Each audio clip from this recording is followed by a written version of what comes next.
이혼한 뒤에 아이 양육비를 주지 않고 버티는 부모가 많습니다. 양육비를 온전히 혼자 감당하는 쪽은 행정 절차를 밟고도 변화가 없으면 마지막 수단으로 결국 형사 고소를 택하게 됩니다.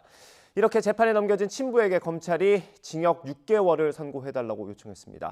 처음으로 실형이 나올지 주목됩니다. 취재기자 연결해 보겠습니다. 임현진 기자. 네, 사회부입니다. 네, 일단 지금까지 과정을 좀 설명해 주시죠. 네, A씨는 지난 2017년 남편이었던 송 씨의 외도로 이혼한 뒤 자녀 셋을 홀로 키우고 있습니다.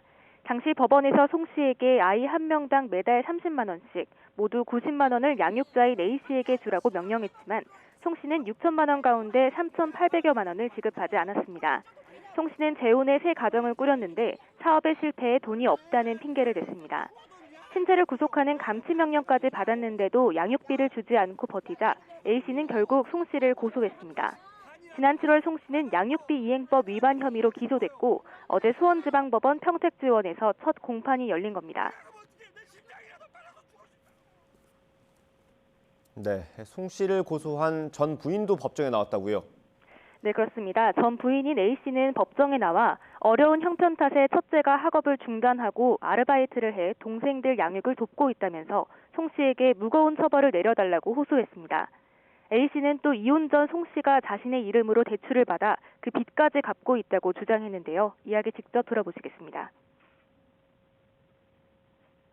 자녀의 양육 의무를 다하지 않는 비양육자보다 우리 아이들의 권리가 우선되는 강력하고 단호한 처벌을 간곡히 부탁드립니다. 검찰도 송 씨에게 징역 6개월을 선고해달라고 재판부에 요청했습니다. 지급하지 않은 금액과 기간을 고려할 때 죄가 무겁다고 판단한 겁니다. 송 씨는 공소 사실을 모두 인정한다면서도 사업 실패 등으로 채무를 이행하지 못했을 뿐 자녀를 저버리려는 의도는 없었다고 해명했습니다. 재판이 끝난 뒤 법정 밖에서는 송 씨와 양육비 미지급 피해자 단체 사이에 충돌이 빚어지기도 했습니다. 당시 상황 직접 보시겠습니다.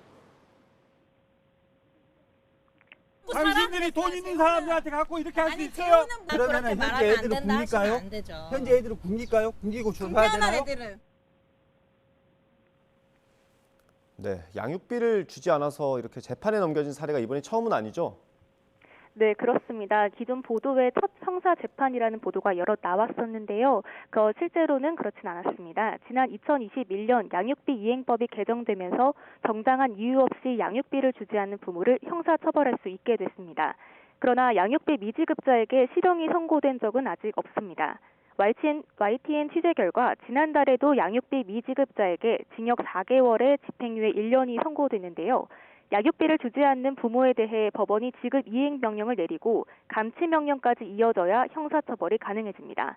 감치 명령의 경우 문서가 채무자에게 직접 전달돼야 효력이 생기기 때문에 수령을 회피하면 요건이 충족되지 않는 겁니다.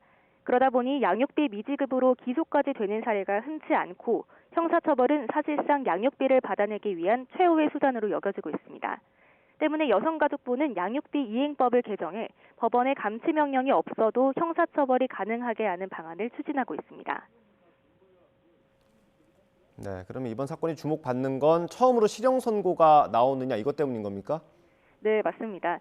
이번이 양육비 미지급으로 인한 첫 형사 재판은 아니지만 과연 실형이 선고될지 또 양육비 이행을 강제하는 계기가 될지에 관심이 쏠리는 겁니다. 양육비를 계속해서 주지 않으면 운전면허 정지와 출국 금지, 명단 공개 등의 제재가 부과될 수 있습니다. 하지만 이 역시 감치 명령이 전제돼야 해서 실제로 제재를 받은 사람은 적습니다. 또 지난 8월까지 양육비 미지급으로 제재받은 772명 가운데 91%에 해당하는 703명은 여전히 버티고 있고 제재의 실효성이 떨어진다는 지적도 나오고 있습니다. 그렇다 보니 양육비 미지급 피해자들은 채무자가 밀린 양육비를 내게 하려면 신체를 구속하는 형벌이 내려져야 한다고 주장합니다. 재판부가 이 아이들을 위한 양육비 법의 존재의 의의를 정말 이 재판의 결과로 명확하게 좀 알려주시기를 바라는 마음이었어요. 송 씨에 대한 선고 공판은 다음 달 8일에 열립니다. 지금까지 사회부에서 전해드렸습니다.